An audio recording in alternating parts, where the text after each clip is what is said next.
ಬಂದೆ. ಶೀಲಕ್ಕ ಬನ್ನಿ.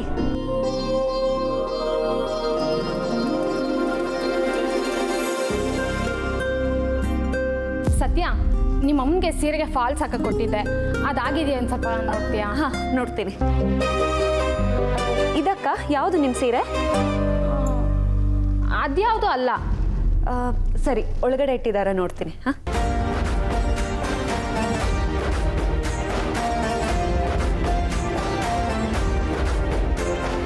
ಅದು ಎಲ್ಲಿಟ್ಟಿದ್ದಾರೆ ಗೊತ್ತಾಗ್ತಿಲ್ಲ. ಅಮ್ಮಂಗೆ ಕಾಲ್ ಮಾಡಿಬಿಡ್ತೀನಿ.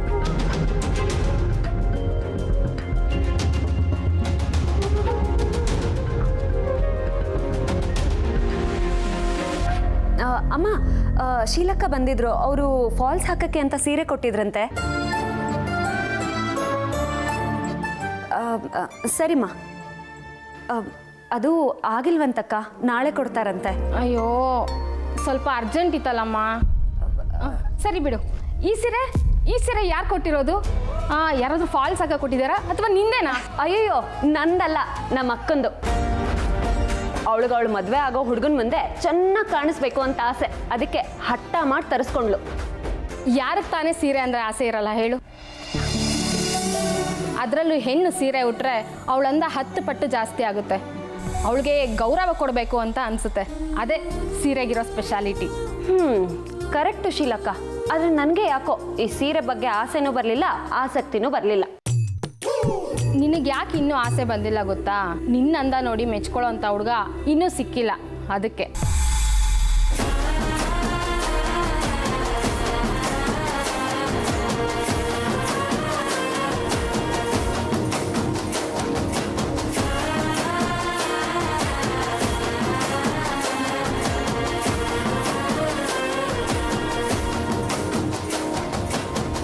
ಒಂದು ಮಾತು ನೆನ್ಪಿಟ್ಕೋ ಸತ್ಯ, ನೀನು ಸೀರೆ ಉಟ್ಕೊಂಡು ನಿನ್ನ ಹುಡುಗನ ಮುಂದೆ ನಿಂತ್ಕೊಬೇಕು ಅನ್ನೋ ಆಸೆ ನಿನಗೂ ಒಂದಲ್ಲ ಒಂದಿನ ಬಂದೇ ಬರುತ್ತೆ.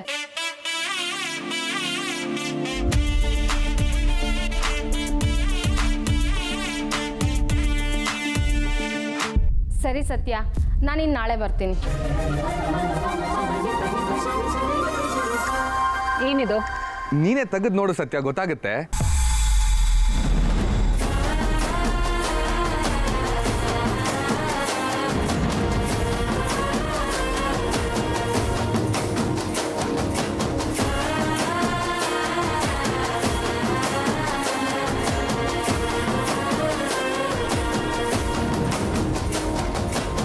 ಓ, ಅದಕ್ಕೆ ಅವ್ನು ಸೀರೆ ತಂದು ಕೊಟ್ಟಿದ್ದು.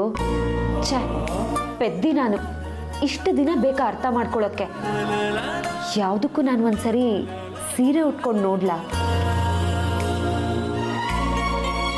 ಅದರಲ್ಲೂ ಅವ್ನು ನನಗೋಸ್ಕರ ಅಂತ ತಂದು ಕೊಟ್ಟಿರೋ ಸೀರೆ ಕೊಟ್ಟಾಗ ಕೋಪ ಮಾಡ್ಕೊಂಡು ಬೈದ್ಬಿಟ್ಟೆ. ಆದರೆ ಈಗ ಒಂದ್ಸರಿನಾದರೂ ಉಟ್ಕೊಂಡು ಹೇಗೆ ಕಾಣಿಸ್ತೀನಿ ಅಂತ ನೋಡಬೇಕು ಅನ್ನಿಸ್ತದೆ.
ಉಟ್ಕೊಬೇಕು ಅಂತೇನೋ ಅಂದ್ಕೊಂಡೆ, ಆದರೆ ನನಗೆ ಉಟ್ಕೊಳ್ಳೋದಕ್ಕೆ ಬರಲ್ವೇ? ಹಾ, ಇದ್ದೇ ಇದೆಯಲ್ಲ ನಮ್ಮ ಡಿಕ್ಷನರಿ. ವಿಡಿಯೋ ನೋಡ್ಕೊಂಡು ಸೀರೆ ಉಟ್ಕೊಂಡ್ರೆ ಆಯ್ತು.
ಲಕ್ಷ್ಮಣ, ಅರೇಂಜ್ಮೆಂಟ್ಸ್ ಮಾತ್ರ ತುಂಬ ಚೆನ್ನಾಗಿ ಮಾಡಿದ್ಯಪ್ಪ. ಅಬ್ಬಾ, ನನಗೀಗ ಸಮಾಧಾನ ಆಯಿತು ಅಣ್ಣ. ಅತ್ತಿಗೆ ಸಮಾಧಾನ ಆಯಿತು ಅಂದರೆ ನನಗೆ ಖುಷಿ ಆಯಿತು. ದೇವ್ರನ್ನ ಮೆಚ್ಚೋದು ಸುಲಭ, ಆದರೆ ಮನೆ ಹೆಂಗಸನ್ನ ಮೆಚ್ಚೋದು ತುಂಬ ಕಷ್ಟ. ಹೌದು, ಮತ್ತೆ ನಾವು ಒಂಥರ ದೇವತೆ ಇದ್ದ ಹಾಗೆ. ಓಹೋ. ನಾವು ಅಷ್ಟು ಸುಲಭವಾಗಿ ಮೆಚ್ಚೋದು ಇಲ್ಲ, ಅಷ್ಟು ಸುಲಭವಾಗಿ ವರನೂ ಕೊಡಲ್ಲ. ಓಹೋ, ವರ ಬೇರೆ ಕೊಡ್ತೀರೋ? ಏನು ನೀವು ಕೊಡೋ ವರ? ನಾವು ನಕ್ಕರೆ ಅದೇ ನಾವು ನಿಮಗೆ ಕೊಡೋ ವರ. ಹೌದೌದು, ನಗುವಾಗ ಮಾತಾಡೋಕ್ಕಾಗಲ್ವೇ? ನೀವು ಮೌನವಾಗಿದ್ದರೆ ಅದೇ ನಮಗೆ ಕೊಡೋ ದೊಡ್ಡ ವರ. ರೀ, ಸಾಕು, ಸುಮ್ಮನೆ ಇರಿ. ಅಂದಾಗೆ ಲಕ್ಷ್ಮಣ, ಪ್ರಸಾದ ಕೊಡೋಕ್ಕೆ ಅಂತ 4 ಜನ ಸಹಾಯಕರು ಬೇಕು ಅಂತ ಹೇಳಿದ್ದೆ. ಅದ್ರ ವ್ಯವಸ್ಥೆ ಆಗಿದೆಯಾ? ಆಗಿದೆ ಅದಕ್ಕೆ. ಗಿರಿಧರ್ ಬಂದಿದ್ದಾರೆ, ಅವರು ಬಂದಿದ್ದಾರೆ ಸರ್. ಕರ್ಕೊಂಬನ್ನಿ. ಕರ್ಕೊಬರ್ತೇನೆ.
ಒಂದ್ಸತಿ ಸೀರೆ ಉಟ್ಕೊಂಡು ಕನ್ನಡಿ ಮುಂದೆ ನಿಂತ್ಕೋ ಸತ್ಯ.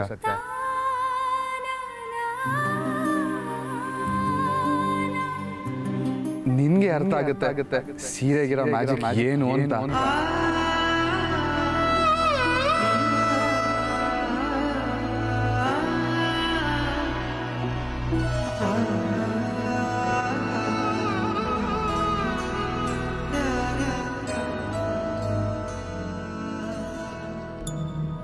ನೀನು ಸೀರೆ ಉಟ್ಕೊಂಡ್ರೆ ನೀನ್ ಲುಕ್ಕೆ ಬದಲಾಗೋಗುತ್ತೆ.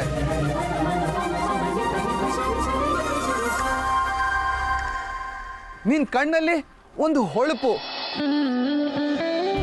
ಟೋಟಲ್ ಆಗಿ ಒಂದೇ ಮಾತಲ್ಲಿ ಹೇಳಬೇಕು ಅಂದ್ರೆ ನೀನು ಪಕ್ಕಾ ಹುಡುಗಿ ತರಾನೇ ಕಾಣಿಸ್ತಾ.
ಸತ್ಯ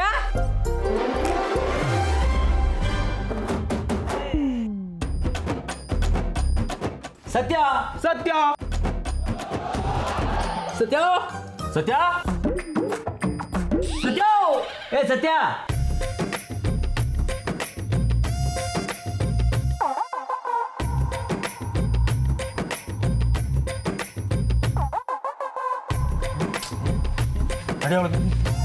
ಏನು ಬಾಗ್ಲಿ ಹಿಂಗೆ ತೆಗ್ದು ಹಾಕಿದ್ರೆ ಎಲ್ಲ ಹೋಗ್ಬಿಟ್ಟವ್ರೆ. ಮಾಸ್ಕ್ ಹಾಕೊಂಬಂದು ಏನೋ ದೇಪ್ಕೊಂಡೋಗ್ಬಿಡೋಣ.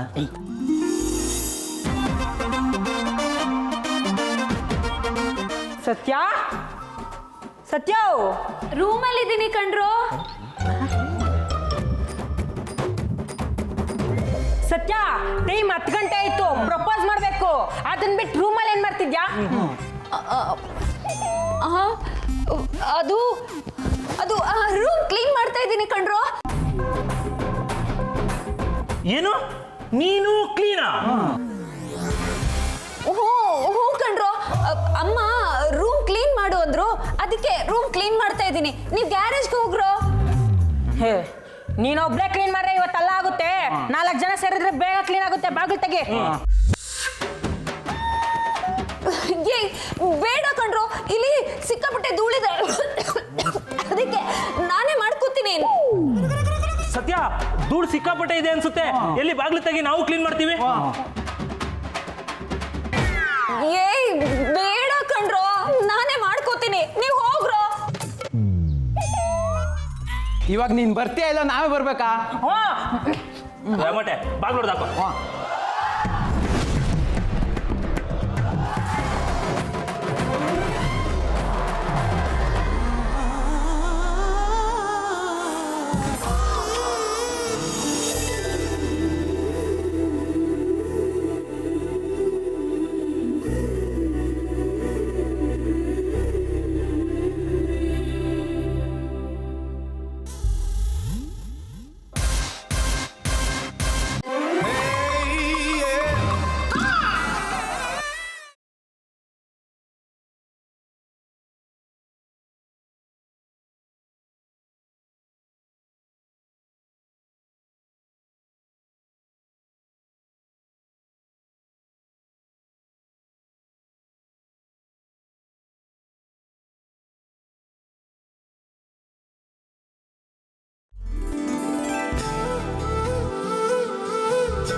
ಏನಾಯ್ತು ನಿಂಗೆ? ಅದು ನಮ್ಮ ಪ್ರಶ್ನೆ. ನಿನಗೇನಾಯ್ತು ಸತ್ಯ? ನಾಗವಲ್ಲಿ ಏನಾದ್ರು ಮೈ ಮೇಲೆ ಬಂದ್ಲಾ? ತಗದ್ ಬಿಟ್ಟ ಅಂದ್ರೆ ಅವಳು ಯಾಕೋ ನನ್ನ ಮೈ ಮೇಲೆ ಬರ್ತಾಳೆ? ನಾಗವಲ್ಲಿನೂ ಇಲ್ಲ, ಅಂಥದ್ದು ಇಲ್ಲ. ಸೀರೆ ಉಟ್ಕೋಬೇಕು ಅಂತ ನನಗೆ ಅನ್ನಿಸ್ತು, ಅದಕ್ಕೆ ಉಟ್ಕೊಂಡೆ. ಅಲ್ಲ, ಅನ್ನಿಸ್ತು ಅಂದ್ರೆ ಅನ್ಸಿದ್ದಲ್ಲ. ಸೀರೆ ಉಟ್ಕೊಂಡ್ರೆ ಹೇಗೆ ಕಾಣಿಸ್ಬಹುದು ಅಂತ ನೋಡೋಣ ಅಂತ ಉಟ್ಕೊಂಡೆ. ಏನು ಇವಾಗ ನಾನು ಸೀರೆ ಉಟ್ಕೋಬಾರ್ದಾ? ಇದು ಶರ್ಟ್ ಅಲ್ಲ, ಸೀರೆ. ಗೊತ್ತು, ನೀನು ಉಟ್ಕೊಬಾರ್ದು ಅಂತ ಯಾರು ಹೇಳ್ತಿಲ್ಲ. ನೀನು ಸೀರೆ ಉಟ್ಕೊಬೇಕು ಅಂತ ತಾನೇ ಅಮೂಲ್ ಬೇಬಿ ನಿಂಗೆ ಕೊಡ್ಸಿದ್ದು.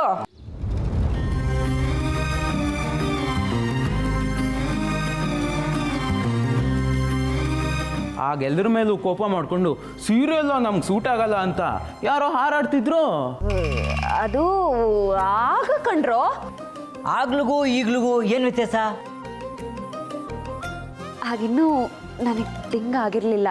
ಡಿಂಗಾಗಿ ಹಿಂಗಾಗಿದ್ಯಾ?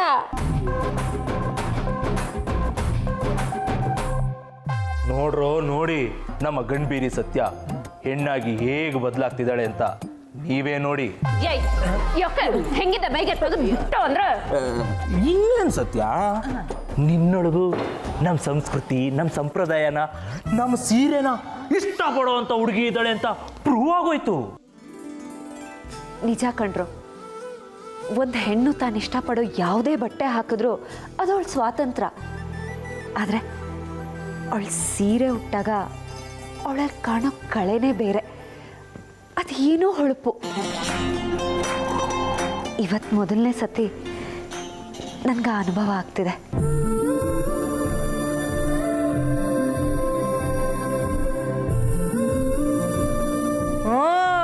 ಕಾಣಿಸ್ತಿದೆ ಕಾಣಿಸ್ತಿದೆ.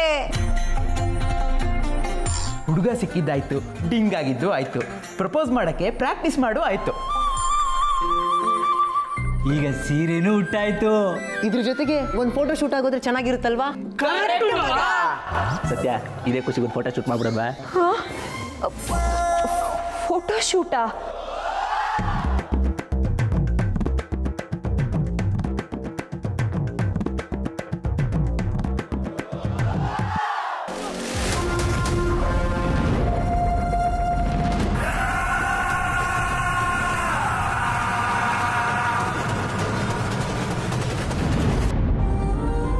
ನೋಡ್ರಪ್ಪ, ಪ್ರಸಾದ ಕೊಡುವಾಗ ಯಾರಿಗೂ ತೊಂದರೆ ಆಗಬಾರ್ದು. ಎಲ್ರಿಗೂ ಪ್ರಸಾದ ಮುಟ್ಟಬೇಕು, ಹಾಗೆ ನೀವು ನೋಡ್ಕೋಬೇಕು.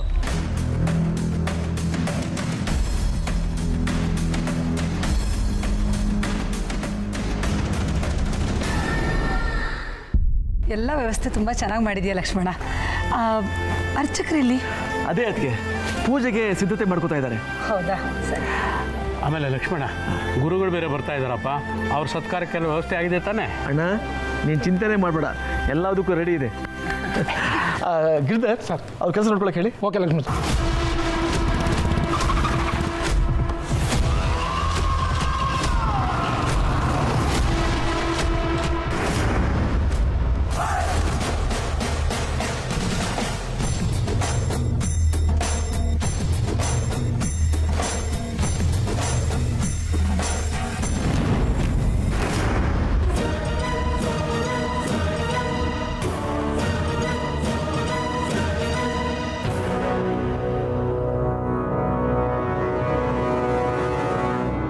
ಅಂದಹಾಗೆ ಅದ್ಗೆ ಎಲ್ಲಿ ಬೀಗ ಕಡೆಯವ್ರು ಯಾರೂ ಬಂದೇ ಇಲ್ಲ? ಹೌದಲ್ವೋ ರೀ, ಬೀಗರಿಗೆ ಒಂದು ಫೋನ್ ಮಾಡಿ ವಿಚಾರಿಸಿ. ಹಾಂ, ಮಾಡ್ತೀನಿ. ಸೀತಾ ಅವರೇ, ಆಗೋ ಬಂದೇ ಬಿಟ್ರಲ್ಲ. ಬನ್ನಿ ಬನ್ನಿ ಬನ್ನಿ ಅಮ್ಮ, ನಮಸ್ಕಾರ. ಇಲ್ಕೊಡಿ. ಕ್ಷಮಿಸಿ, ನಾವು ಬರೋದು ಸ್ವಲ್ಪ ತಡವಾಯಿತು ಅಂತ ಅನಿಸುತ್ತೆ. ಅನ್ಸೋದೇನಿದೆ, ತಡವಾಗೇ ಬಂದಿದ್ದೀರಾ.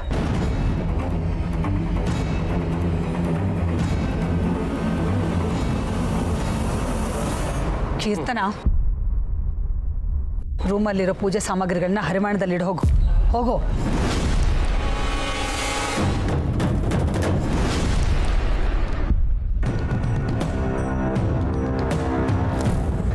ಅತ್ತೆ, ನನಗೂ ಏನಾದರೂ ಕೆಲಸ?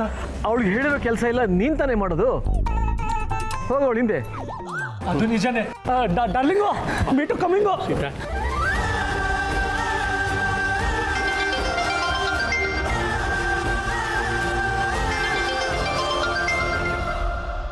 ಅಣ್ಣ ಹಾಂ ಲಕ್ಷ್ಮಣ ನೀನು ಯಾಕೆ ಇಲ್ಲಿ ನಿಂತಿದ್ದೆ ನಡಿ. ಫೋನ್ ಬಂತು ಮಾತಾಡ್ತೀನಿ ನಡಿ. ಸರಿ.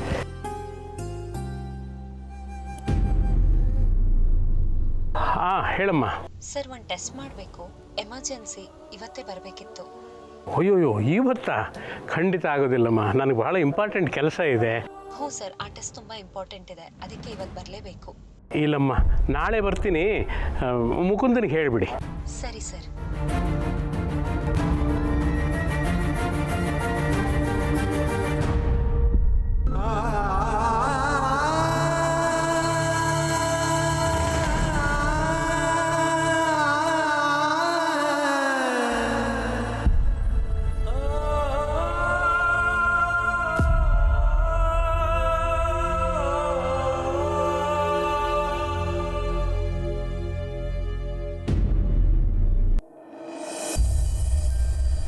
ಸತ್ಯ ನೋಡು, ನಂತರ ಮಾಡು.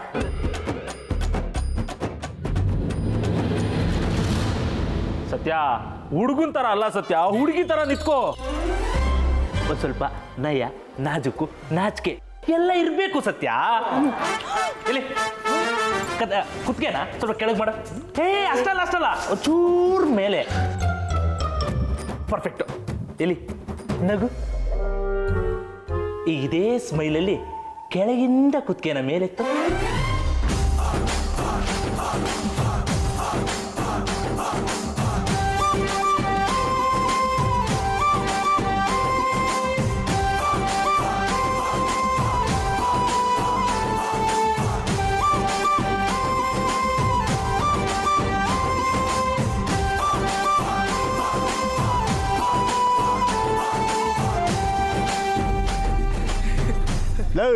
ದಿನೇಶ, ಏನು ಆವಾಗಿಂದ ಕುಲುಕ್ತಾ ಕೂತಿದ್ಯಾ? ಪ್ರಸಾದ ಕೊಡೋಕೆ ಟೈಮ್ ಆಯ್ತು, ಬೇಗ ಮಾಡ್ರಿ.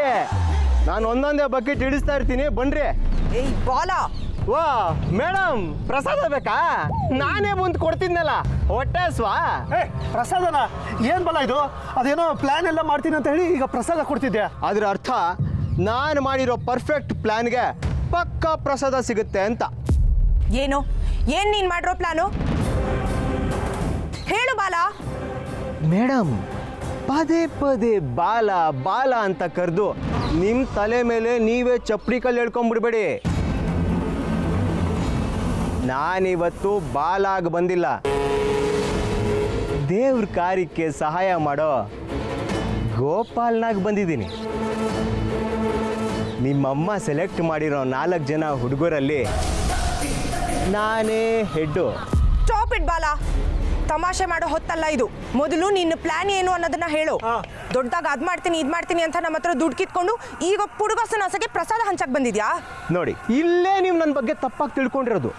ನಾನು ಇಲ್ಲಿಗೆ ಬಂದು ದಿವ್ಯನ ಕಣ್ಣು ಕಾಣಿಸ್ಕೊಬೇಕು ಅಂದರೆ ಹಿಂಗೆ ಬರಬೇಕು. ಇಲ್ಲಿ ಹೀಗೆ ಬಂದಿರೋದಕ್ಕೂ ಒಂದು ಕಾರಣ ಇದೆ. ಅದೆಲ್ಲ ನಿಮಗೆ ಹೋಗ್ತಾ ಹೋಗ್ತಾ ಗೊತ್ತಾಗುತ್ತೆ ಬಿಡಿ. ನಾನೇನು, ನನ್ನ ಲೆವೆಲ್ ಏನು ಅನ್ನೋದು ಯಾರಿಗೆ ಗೊತ್ತಾಗಬೇಕೋ ಅವ್ರಿಗೆ ಗೊತ್ತಾಗುತ್ತೆ.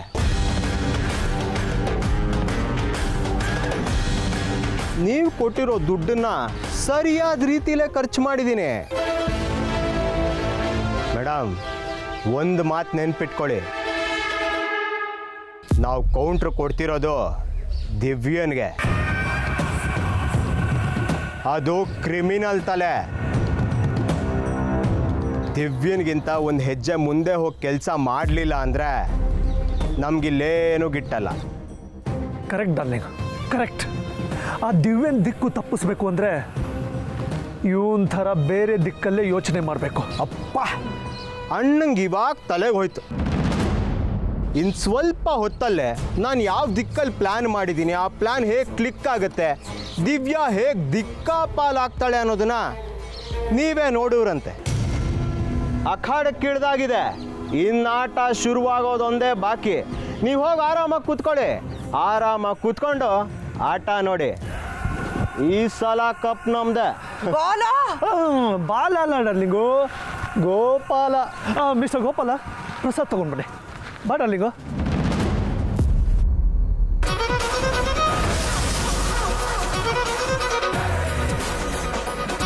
ಏಯ್ ಬೇಗ ಬನ್ರ, ಇವ್ರ ಫ್ಯಾಮಿಲಿಗೆ ಪ್ರಸಾದ ಕೊಡಬೇಕು.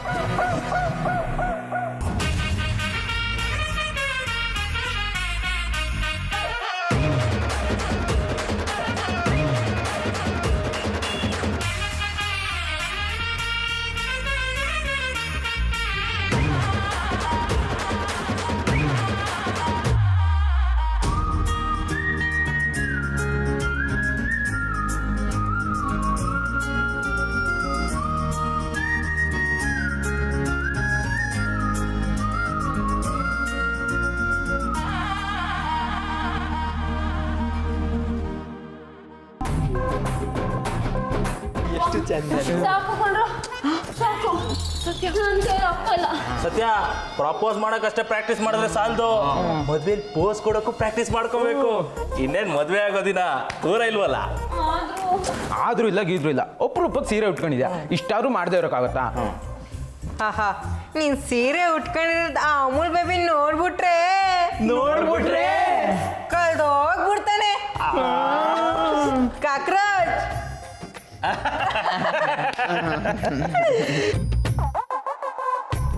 ಸತ್ಯ, ಬರ್ತಾ ಬರ್ತಾ ನಿಮ್ ಲವ್ ಸ್ಟೋರಿ ಕಲರ್ಫುಲ್ ಆಗ್ತಿದೆ. ಕರೆಕ್ಟಾಗಿ ಹೇಳಿದೆ ಹೋಗ್ಲಿ. ಇಷ್ಟು ಕಲರ್ಫುಲ್ ಆಗಿರೋ ಲವ್ ಸ್ಟೋರಿಲಿ ಪ್ರಪೋಸ್ ಮಾಡಬೇಕು ಅಂತಂದ್ರೆ ಅದು ಇನ್ನೂ ಸ್ಪೆಷಲ್ ಆಗಿರ್ಬೇಕು.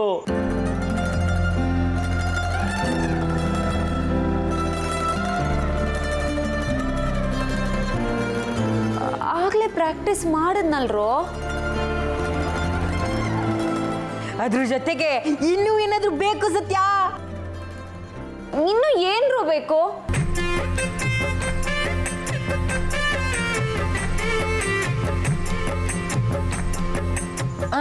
ಏನಾದ್ರೂ ಗಿಫ್ಟ್ ಕೊಟ್ಟು ಪ್ರಪೋಸ್ ಮಾಡ್ತೀಯಾ? ಲೋ, ಈಗಿನ ಕಾಲದಲ್ಲಿ ಎಲ್ಲ ಹುಡುಗಿರು ಮಾಡೋದು ಅದನ್ನೇ. ಹಾಗಾದ್ರೆ ಹಳೆ ಸ್ಟೈಲಲ್ಲಿ ಏನಾದ್ರೂ ಪ್ರಪೋಸ್ ಮಾಡು. ಹಳೆ ಸ್ಟೈಲ್ ಅಲ್ಲ, ಏನು ಮರ ಸುತ್ಕೊಂಡು ಹಾಡು ಹೇಳ್ಕೊಂಡು ಪ್ರಪೋಸ್ ಮಾಡ್ಬಿಡ್ಲಾ?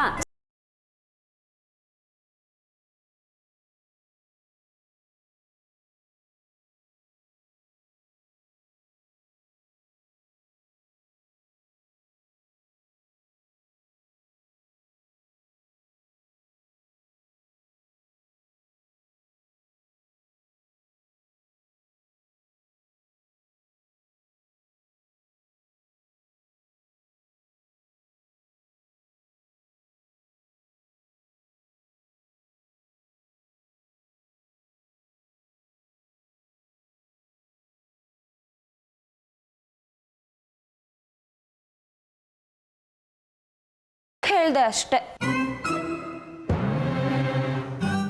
ಸತ್ಯ, ಮಾತಿಗೆ ಹೇಳಿದ್ರು ಮುತ್ತಂತ ಮಾತೇ ಹೇಳಿದ್ಯಾ ನೋಡು. ನಿನ್ ಮನ್ಸಲ್ಲಿರೋ ಮಾತನ್ನ ಪದಗಳಲ್ಲಿ ಪೋಣಿಸಿ ಒಂದೊಳ್ಳೆ ಕವಿತೆ ಬರೆದು ಪ್ರಪೋಸ್ ಮಾಡು.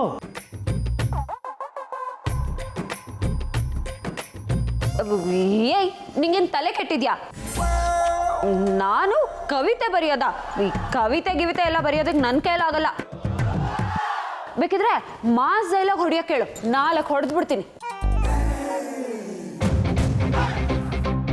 ಸತ್ಯ, ಅದು ಆಗ. ಆದ್ರೆ ಈಗ ನಿಂಗೆ ಡಿಂಗ್ ಆಗಿದೆ.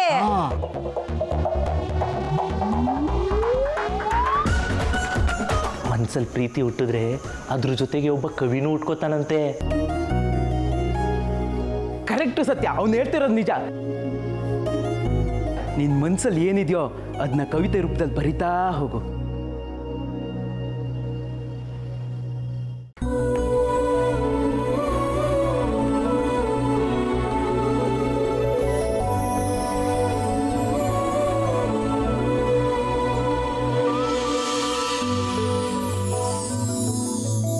ಅವಿತು ಕುಳಿತಿರುವ ಹುಣ್ಣಿಮೆ ಚಂದಿರ, ಅವನಿಗೂ ನನ್ನವಳಂದವ ನೋಡಿ ಮತ್ಸರ.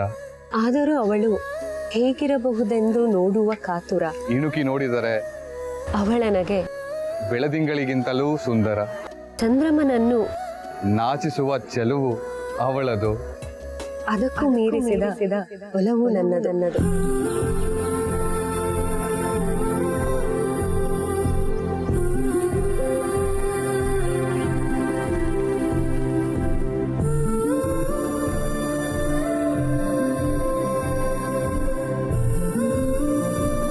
ಸರಿ ಕಣ್ರು, ನಾನು ಕವಿತೆ ಬರೀತೀನಿ.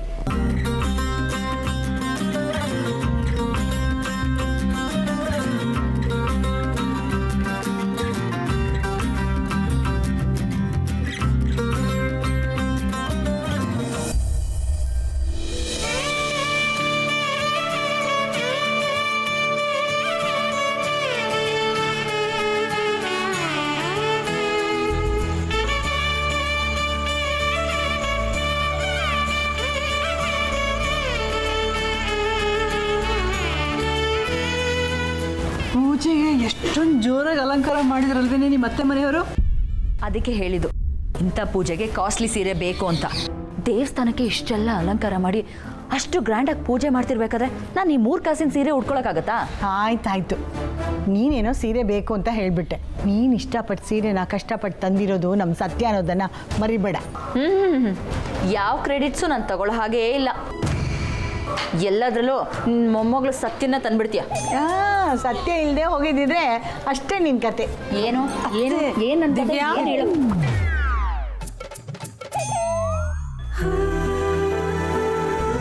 ಹೇಳಿ ಅತ್ತೆ. ಏನಮ್ಮ ದಿವ್ಯಾ, ಇವತ್ತು ಪೂಜೆ ಇಟ್ಕೊಂಡಿದ್ದೀವಿ, ಚೆನ್ನಾಗಿ ಅಲಂಕಾರ ಮಾಡ್ಕೊಂಡು ಬರೋದಲ್ವಾ?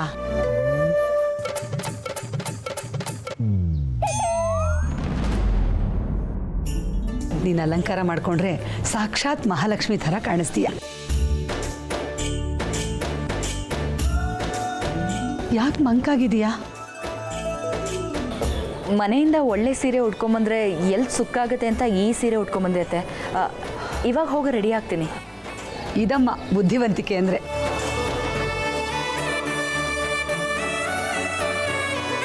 ನನ್ನ ಸೊಸೆಗೆ ಅಂದದ ಜೊತೆ ಜಾಣ್ಮೆನೂ ಇದೆ.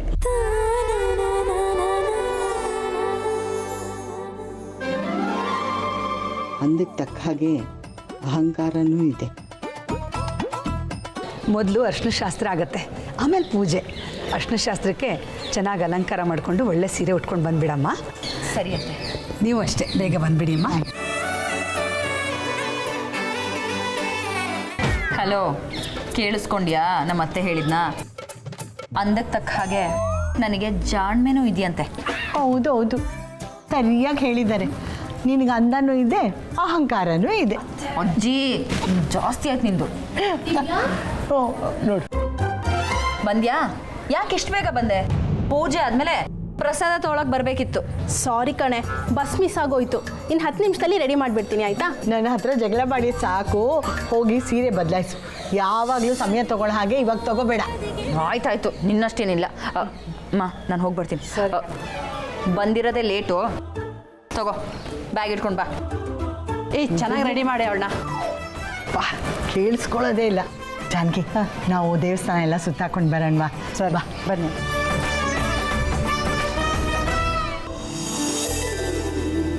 ಸತ್ಯ, ಅವಾಗಿಂದ ಕವಿತೆ ಬರೆದು ಇಷ್ಟೊಂದು ಪೇಪರ್ ಅರ್ಧಾಕಿದ್ಯಾ? ಅದೇನು ಬರ್ದಿದ್ಯಾ ಅಂತ ಒಸಿ ಓದ್ಬಹುದೇ?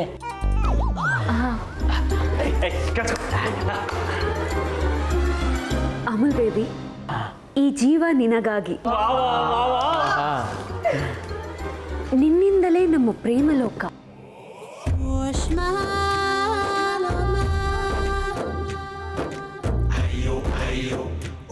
ನಾನಿನ್ನ ಮರೆಯಲಾರೆ. ಆಕಸ್ಮಿಕವಾಗಿ ಏನಾದ್ರೂ ಈ ಕವಿತೆ ನಾವು ಓದ್ಬಿಟ್ರೆ ಅವನು ಬಾಳು ಶರಪಂಜರ ಆಗ್ಬಿಡುತ್ತೆ. ಮತ್ತಿನ್ನೇನೋ ಬರೀಲಿ. ಸತ್ಯ, ನಿನ್ನ ಲವ್ ಸ್ಟೋರಿಗೆ, ನಿನ್ನ ಪ್ರೇಮ ಲೋಕಕ್ಕೆ ನೀನೇ ರೈಟ್ರು.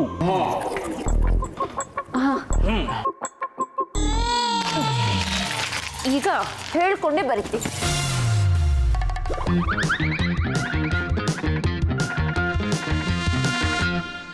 ಪ್ರೀತಿಯ ಅಮುಲ್ ಬೇಬಿ, ನಾನು ನೀನು ಜೋಡಿ.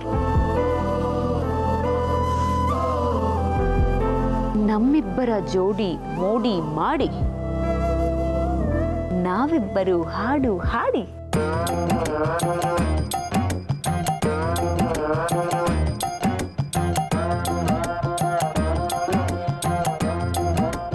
ಜೊತೆಗೆ ಓಡಾಡಿ, ಆಮೇಲೆ ಗುದ್ದಾಡಿ, ಆಮೇಲೆ ಕಚ್ಚಾಡಿ, ಆಮೇಲೆ ಜಗಾಡಿ.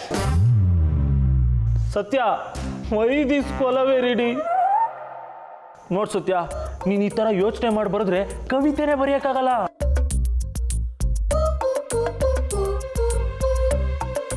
ಕವಿತೆನ ಯೋಚನೆ ಮಾಡಿ ಬರಿಬಾರ್ದು, ಅನುಭವಿಸಿ ಬರಿಬೇಕು. ನೀನು ಕವಿತೆ ಬರಿಬೇಕಾದ್ರೆ ನೀನು ಈ ಲೋಕದಲ್ಲೇ ಇರಬಾರ್ದು.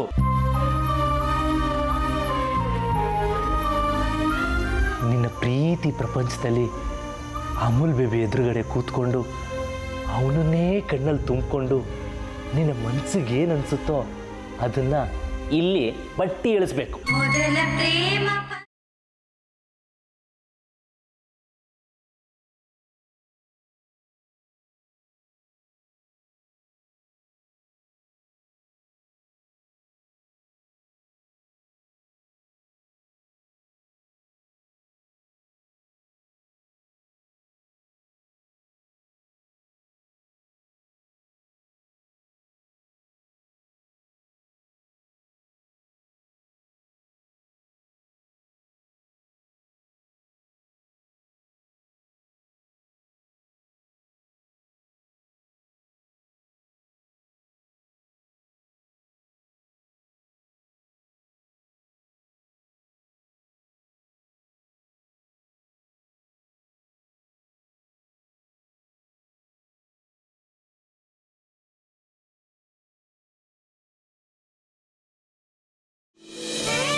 ಅತ್ತೆ, ದಿವ್ಯ ಹೇಳಿದ್ದು ಸರಿ ಅಲ್ವಾ? ಅವರೆಲ್ಲ ಎಷ್ಟು ಚೆನ್ನಾಗಿ ರೆಡಿಯಾಗಿ ಬಂದಿದ್ರು. ದೇವಸ್ಥಾನ ಎಷ್ಟು ಚೆನ್ನಾಗಿ ಅಲಂಕಾರ ಮಾಡಿದ್ರು ನೋಡಿ ಅತ್ತೆ. ಹಾಗೆ ಮದುವೆ ಆಗೋ ಹುಡುಗಿ ಒಳ್ಳೆ ಸೀರೆ ಉಟ್ಕೊಂಡು ಚೆನ್ನಾಗಿ ಅಲಂಕಾರ ಮಾಡ್ಕೊಂಡ್ರೆ ಎಷ್ಟು ಚಂದ ಅಲ್ವಾ? ಅವ್ರ ಅತ್ತೆನೂ ಅದನ್ನೇ ಹೇಳೋದ್ರು. ಹಾಂ, ಅದೇನೋ ಸರಿ. ಅವಳು ಆಸೆ ಪಟ್ಲು ಅಂತ ಅಷ್ಟು ದೊಡ್ಡ ಸೀರೆ ತಂದ್ಕೊಟ್ಟಿದ್ದು ನಮ್ಮ ಸತ್ಯ ಕಣೆ. ದಿವ್ಯನ ಆಸೆನೆಲ್ಲ ನೆರವೇರಿಸ್ತಾ ಇರೋದು ನಮ್ಮ ಸತ್ಯ ಕಣೆ. ಆದರೆ ಇಂಥ ಸಂತೋಷದ ಸಮಯದಲ್ಲಿ ಅವಳನ್ನೇ ದೂರ ಇಟ್ಟು ಅವಳನ್ನು ಮರಿತಾ ಇದ್ದೀವಲ್ಲ ಜಾನಕಿ. ಅತ್ತೆ, ಸೀರೆ ತಂದುಕೊಟ್ಟಿದ್ದು ಸತ್ಯ ಅಲ್ಲ ಅಂತ ಹೇಳಿದ್ನ ನಾನು, ಅವಳೇನೆ. ಆದರೆ ಈ ಸಂದರ್ಭದಲ್ಲಿ ಅವಳ ಬಗ್ಗೆ ಮಾತಾಡೋದಾಗಲಿ ಅವಳನ್ನ ಹೊಗಳೋದಾಗಲಿ ಮಾಡಬಾರ್ದು.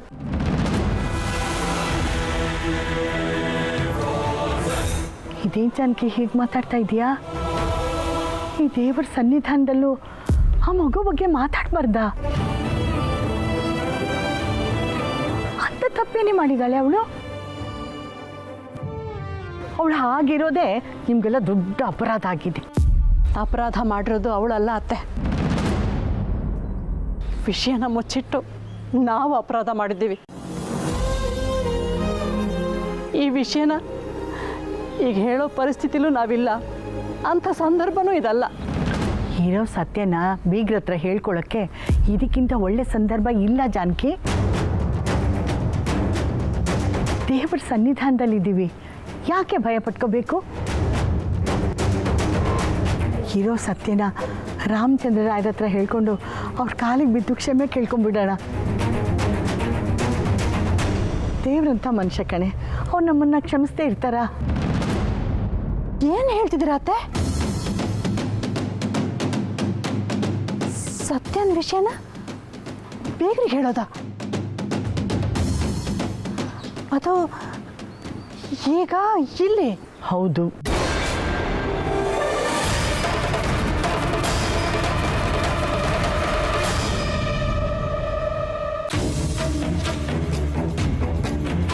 ಎಷ್ಟು ದಿನ ಅಂತ ಸತ್ಯ ಅನ್ನೋ ಕೆಂಡನ ಸೆರ್ಗಲ್ಲಿ ಮುಚ್ಚಿಟ್ಕೊಂಡು ಓಡಾಡ್ತೀಯ? ಮುಚ್ಚಿಟ್ಕೊಂಡಷ್ಟು ಅದು ಹತ್ಕೊಂಡು ಊದು ಹೋಗುತ್ತೆ ಕಣೆ. ಅದಕ್ಕೆ ನಾನೇ ರಾಮಚಂದ್ರಾಯರ ಹತ್ರ ಇರೋ ವಿಷಯನ ಹೇಳ್ಬಿಡ್ತೀನಿ. ಅತ್ತೆ, ಏನಾಗಿದೆ ನಿಮಗೆ? ನಾವಿಲ್ಲಿಗೆ ಬಂದಿರೋದೆ ದಿವ್ಯನ ಮದುವೆ ಯಾವುದೇ ವಿಘ್ನ ಇಲ್ಲದೆ ಆಗಲಿ ಅಂತ ಕೇಳ್ಕೊಂಡು ಪೂಜೆ ಮಾಡೋದಕ್ಕೆ, ನಾವೇ ಅವಳ ಮದುವೆಗೆ ಕಂಟಕ ತರೋದಕ್ಕಲ್ಲ. 1000 ಸುಳ್ಳು ಹೇಳಿ ಮದುವೆ ಮಾಡಿಸು ಅನ್ನೋ ಮಾತಿದೆ. ಆದರೆ ನೀವು ಇರೋ ಸತ್ಯನ ಹೇಳಿ ಮದುವೆ ತಪ್ಪಿಸು ಅಂತ ಮಾತಾಡ್ತಿದ್ದೀರಾ. ಅದು ಹಾಗೆಲ್ಲ ಜಾನಕಿ, ನಾವು ಹಿರಿಯರು ಮದುವೆ ಮಾಡಿ ನಮ್ಮ ಜವಾಬ್ದಾರಿನ ಕಳ್ಕೊಂಡ್ಬಿಡ್ತೀವಿ. 1000 ಸುಳ್ಳು ಹೇಳ್ತೀವಿ, ಸಮಜಾಯಿಷಿ ಮಾಡ್ತೀವಿ. ಆದರೆ ನಮ್ಮ ಮಕ್ಕಳು ಮುಂದೆ ಆ 1000 ಸುಳ್ಳಿಗೆ ಸಮಜಾಯಿಷಿ ಹೇಳ್ಕೊಂಡೆ ತಮ್ಮ ಬದುಕನ್ನು ನಡೆಸ್ಕೊಂಡು ಬರಬೇಕಾಗುತ್ತೆ ಕಣೆ. ಹಾಗಾಗೋದು ಬೇಡ ಕಣೆ. ರಾಮಚಂದ್ರ ರಾಯರಿಗೆ ಇರೋ ಸತ್ಯನೆಲ್ಲ ಹೇಳ್ಕೊಂಡು ತಪ್ಪೆಲ್ಲ ನಮ್ಮದೇ ಅಂತ ಅವ್ರ ಕಾಲು ಹಿಡ್ಕೊಂಡು ಕ್ಷಮೆ ಕೇಳೋಣ ಕಣೆ. ಇಲ್ಲ ಅತ್ತೆ, ದಿವ್ಯನ ಮದುವೆ ಒಂದಾಗಲಿ, ಆಮೇಲೆ ನೀವು ಹೇಳ್ದಾಗೇನೆ ಇರೋ ಸತ್ಯ ಎಲ್ಲ ಹೇಳಿ ತಪ್ಪೆಲ್ಲ ನನ್ನ ತಲೆ ಮೇಲೆ ಹಾಕ್ಕೊಂಡು ಬೀಗ್ರ ಕಾಲಿ ಬಿದ್ದು ನಾನೇ ಕ್ಷಮೆ ಕೇಳ್ತೀನಿ. ಆದರೆ ಈಗ ಸತ್ಯ ಹೇಳೋ ಅಂಥ ಧೈರ್ಯ ನನಗಿಲ್ಲ ಅತ್ತೆ. ಅಂಥ ನಿರ್ಧಾರ ಯೋಚನೆನೂ ನಾನು ಮಾಡೋದಿಲ್ಲ. ದಯವಿಟ್ಟು ಈ ವಿಷಯನ ಇಲ್ಲಿಗೆ ಬಿಟ್ಬಿಡಿ.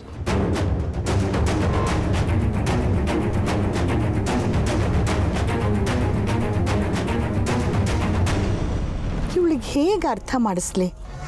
ಮದುವೆಗೆ ಮುಂಚೆ ಇರೋ ಸತ್ಯ ಹೇಳಿದ್ರೆ ಏನೇ ಆದರೂ ಕೂತು ಮಾತಾಡಿ ಸರಿಪಡಿಸ್ಕೋಬೋದು. ಅದೇ ಮದುವೆ ಆದಮೇಲೆ ಅವ್ರಿಗೆ ವಿಷಯ ಗೊತ್ತಾಗಿ ನಮ್ಮಿಂದ ಯಾಕೆ ಮುಚ್ಚಿಟ್ಟಿದ್ರಿ ಅಂತ ಕೋಪ ಮಾಡಿಕೊಂಡು ಹಾಗೇನಾದರೂ ಸಂಬಂಧ ಕಿತ್ಕೊಳ್ಳೋ ಅಂತ ಮಾತಾಡಿದ್ರೆ ದಿವ್ಯನ ಭಾಳ ಹಾಳಾಗುತ್ತೆ. ಅವಳ ಬದುಕನ್ನು ಹಾಳು ಮಾಡಿದ ಕಳಂಕನೂ ನಮಗೆ ಬರುತ್ತೆ. ಇಲ್ಲ, ಹಾಗಾಗಬಾರ್ದು. ಇಂಥ ಒಳ್ಳೆ ಕುಟುಂಬಕ್ಕೆ ಸುಳ್ಳು ಹೇಳಿ ನಾವು ತಪ್ಪಿನ ಮೇಲೆ ತಪ್ಪು ಮಾಡ್ತಾ ಇದ್ದೀವಿ. ಅದೆಲ್ಲ ಇವತ್ತಿಗೆ ಕೊನೆ ಆಗಬೇಕು. ಆಗಿದ್ದಾಗಲಿ ಇವತ್ತು ನಾನೇ ಎಲ್ಲ ವಿಷಯನೂ ರಾಮಚಂದ್ರ ರಾಯರ ಹತ್ರ ಹೇಳಿಬಿಡ್ತೀನಿ.